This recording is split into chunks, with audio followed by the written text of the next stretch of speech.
about the assessments, because once in a while, people get thrown off with the assessments as they start to ramp up a bit as the students kind of progress through the high school years. So we've all been really accustomed to, they start to do the PALs and the map things in elementary school. We're all pretty accustomed to fall, winter, spring data points, and we are getting used to the state testing that happens in whatever format it happens to happen in every spring.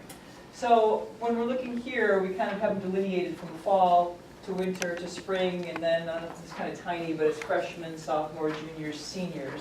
So you can see how things start to populate, especially as you head toward spring. So when we started in fall, fall's already happened. STAR testing is actually new to our district. We've been relying on MAP testing, and we transitioned to STAR because it gave us data points for our high school freshmen and sophomores that we currently, up to this point, did not have. So MAP ended at 8th grade, then we had this little bubble of 9th grade, 10th grade, where we didn't have a lot of great data points going into junior year when then the ACT stuff is really in full swing. So STAR was new to us this fall for freshmen, sophomores, and that's giving our teachers some actionable data that they can look at immediately upon taking the tests and say, okay, so here's where we're exceeding and here's where we've got some gaps and things that need to be addressed. Excuse me. They again look at this data in winter and then again in spring. The caveat with STAR right now is A, it's new to our system, B, it's been adjusted to increase in rigor from where MAP was. So a lot of people saw that first round of STAR and went, whoa, because the scores looked significantly lower. And we are being told by everybody from MAP to STAR to other systems that have used this that is very normal to see the dip the first couple times around. So by spring, after we get through winter here, we've gotten through winter, by spring we should start to have some steadier data points. So there is a little bit of that implementation dip hanging on. The asterisks here, if we have students that have special education plans, individual educational plans, they will do some additional testing as well. So that's what the asterisk denotes as we move through. We can go to a better snapshot here, I guess. Sorry. Okay, so this is our fall portrait. Not a whole lot happening in fall. We react to the STAR data. In winter, which we've already also run through, we do STAR again. We have an access test for our English language learners, and then we have our traditional semester exams, which those also are undergoing some tweaking, trying to update a little bit more from, do we really sit and do a multi-hour paper and pencil test? Do we get more project-based? Do we really try and do more hands-on things and have different avenues of demonstrating learning?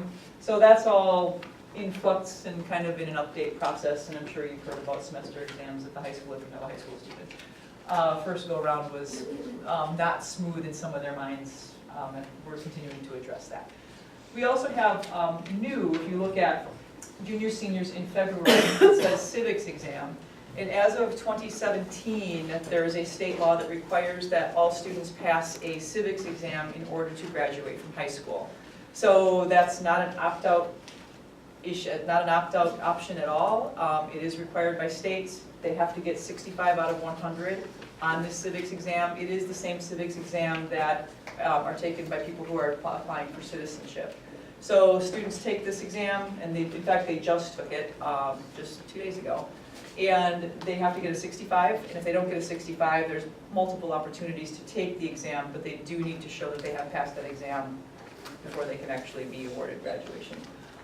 Seniors are on here. We're going to primarily take it as juniors. We have a bunch of seniors that either didn't take it last year or didn't pass it last year that still need to take it again. The good news there is that out of the however many that took it, right now there were only 4 students that did not pass it, and they did not pass it by just a couple of points, so we don't have anybody on the high worry list with that. Then we have, in February, our juniors all take the ACT. That's become standard now for all juniors as of 2015-16 school year. It used to be your option to take the ACT. Now all of our juniors take the ACT as part of our standard testing process.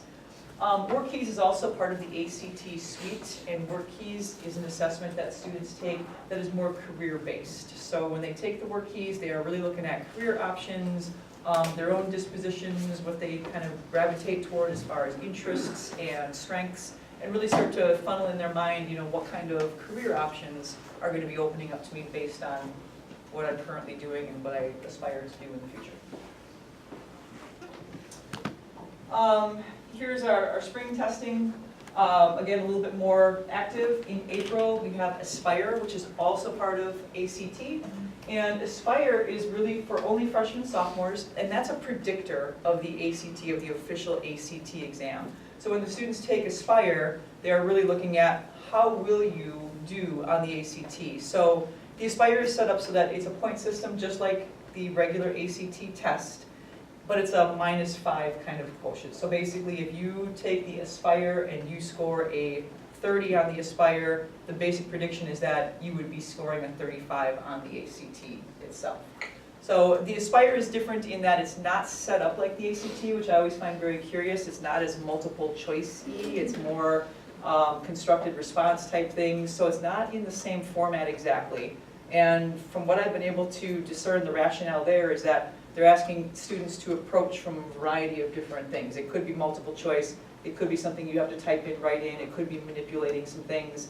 So there's some different types of responding that happen on the Aspire, but they all lead to predictions of the regular ACT.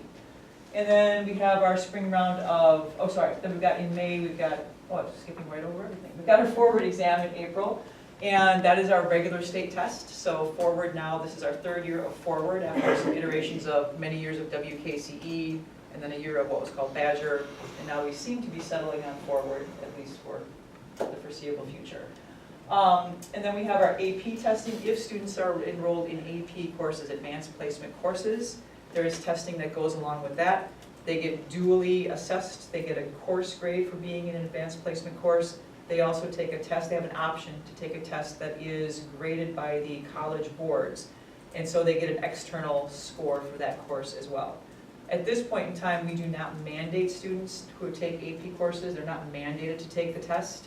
They can choose to take the test. There's a nominal fee associated with it.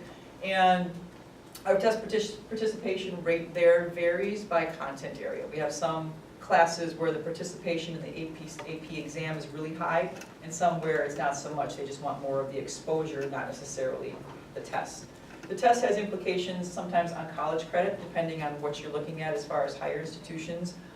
Some, depending on how you score on the AP exam, will award you many credits to fewer credits to fewer credits to no credits. So it just depends on the institution. There's a lot of variability there.